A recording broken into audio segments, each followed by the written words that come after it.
actually. I've had a busy few days, very busy few days. Anyway, I've been trying to get a video done for you for a month and a half now, and the camera I've been trying to use, it's a helmet cam, I've been trying to get to work. It has cut out within in 10 minutes of starting up. Now half of those 10 minutes of me putting the helmet on after fitting the camera in place. So basically I'm just not getting any quality videos from this camera, and it keeps shutting off after 10 minutes. Although if I have it pointing up at the ceiling doing absolutely nothing, it records for 40 minutes. As soon as I put anything in the picture, it cuts out, and I think that's an SD card problem. So I've got to get hold of apparently a level 10 micro SD card, and that may solve the problem. I've never had a problem before, but it was on the bike when I had the accident. Anyway, I've not been resting on my laurels as such. I've been doing stuff. Now, to start off with, you know I do steampunk guns. I did this one, a Nerf Nite Finder, steampunk style, fully operational. That's better. Steampunk style.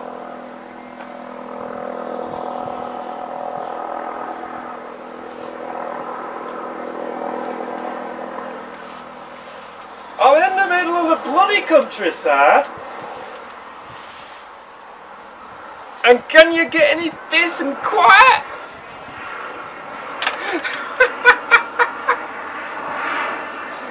Shut up!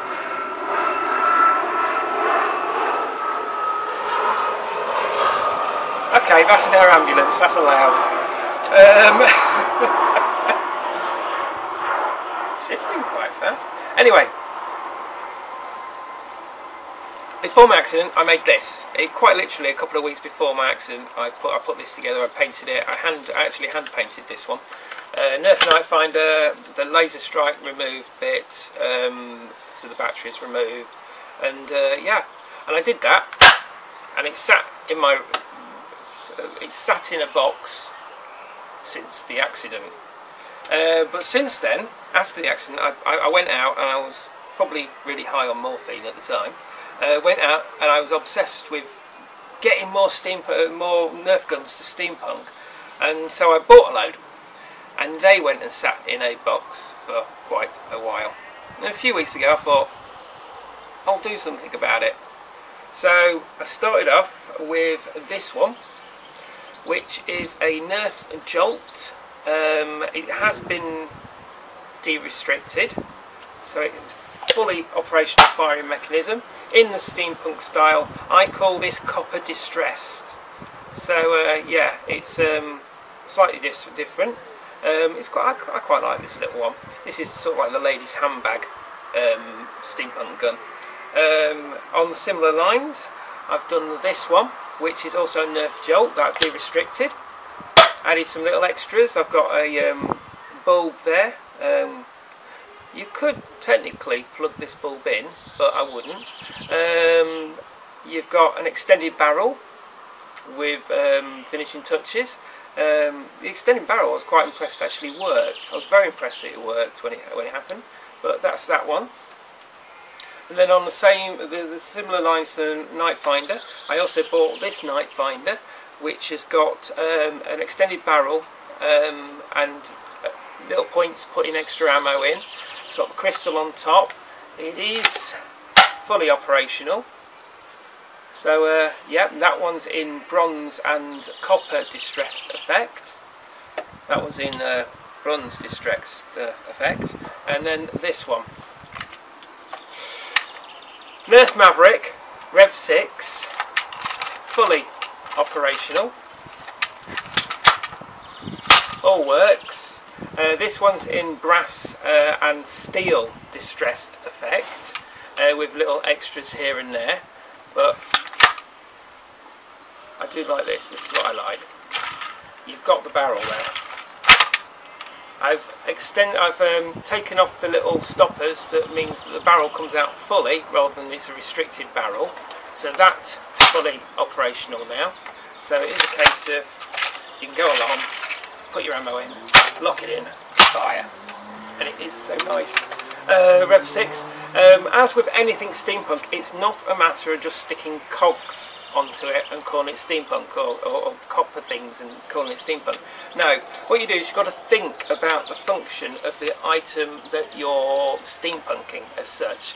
Now this one, I thought, what's the type of things it's going to come up against? You know, you could think, let's say, supernatural horrors like Call of Cthulhu, which is 1920s, or your Penny Dreadfuls, which are your vampires, your Frankensteins, your Frankenstein monsters, sorry, and etc, etc, etc. And what would you need to fight the supernatural? You don't just need bullets. You need silver bullets or mercury bullets to fight the werewolves. Or you need something to power those bullets, something to inject. So you've got crystals, so crystal magic. You've got hydraulics, which is another thing that comes to mind. And then you've got the finery that comes with it, the little things that make it yours. So you've got little additions like that. They don't serve any purpose, but they do make the item look nice. And that's the whole point. You've got function, then you've got form. And you've got to think about that in all aspects of steampunk. So it's not just a case of putting cogs on it. It doesn't work like that. You've got to think of the story behind it. Anyway, all these are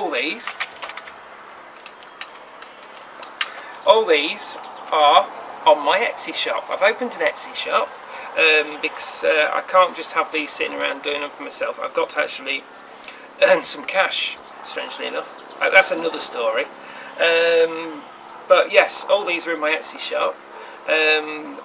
Mainly UK sales, unless you speak very, very, very, very nice to me and somehow convince me that it's worth sending these overseas. I don't think they are, but it depends on how much you want them. But they are on my Etsy store. Saying that, I've been creative. This is a prototype.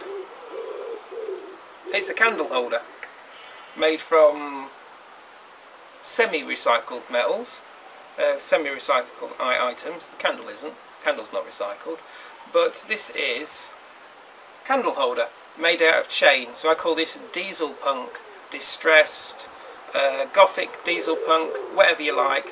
But it's come out rather well, and it was a prototype. It was to see what I could do and how to produce things. And I'm going to put it on my Etsy store. What the hell? With the candle. So yeah, you'll find that there. So take a browse. Thank you for watching. Goodbye, YouTube.